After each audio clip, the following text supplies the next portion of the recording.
சாதாரணமா ஒரு வேலைய செய்யறதுக்கும், ஒரு பெரிய வேலைய செய்யறதுக்கும் நிறைய வித்தியாசம் இருக்கு. ஒரு பெரிய வேலைங்கிறது வெறும் சம்பாதிக்கிறதுக்காக மட்டும் செய்யப்படுறதில்ல.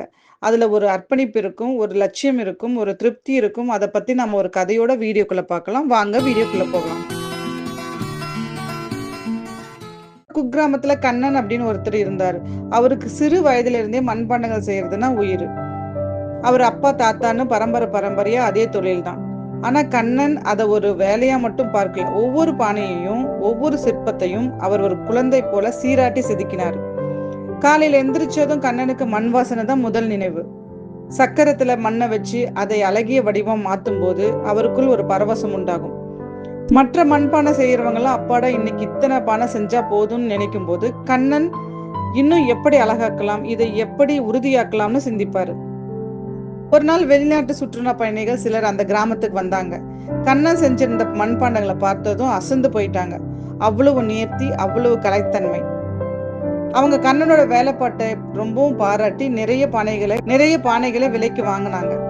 கண்ணனோட புகழ் நாலா திசையிலும் பரவ ஆரம்பிச்சது. பெரிய பெரிய கண்காட்சிகள்லாம் இருந்து அவருக்கு அழைப்புகள் வர ஆரம்பிச்சது. சில வருஷங்கள்ல கண்ணன் ஒரு புகழ்பெற்ற கலைஞனா மாறினாரு. ஆனா அவர் மண்பாண்டங்கள் செய்யறத நிறுத்தவே இல்லை. ஒவ்வொரு புதிய ஆர்டரையும் ஒரு சவாலா எடுத்துக்கிட்டு அதுல தன்னோட முழு அன்பையும் செலுத்தினாரு. பணம், புகழ் இதெல்லாம் அவருக்கு பின்னாடி தான். ஏன்னா அவர் தன் வேலையை ஒருபோதும் பாரமா நினைக்கல, ஒருபோதும் சலிப்பா அவர் தான் செய்ததை நேசித்தார். அதனால்தான் அவரால் ஒரு பெரிய வேலையை செய்ய முடிஞ்சது.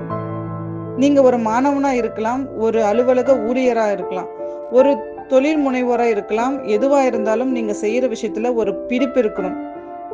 பிடிக்காத ஒரு வேலையை சலிப்போட செய்யறதுக்கும், மனசுக்கு பிடிச்ச வேலையை முழு ஈடுபாடோட செய்யறதுக்கும் நிறைய வித்தியாசம் இருக்கு.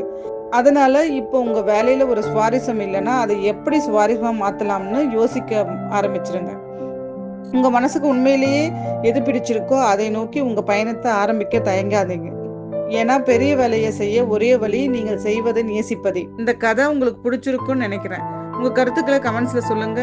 இந்த வீடியோ பிடிச்சிருந்தா லைக் பண்ணுங்க, ஷேர் பண்ணுங்க, சப்ஸ்கிரைப் பண்ணுங்க. நன்றி, வணக்கம்.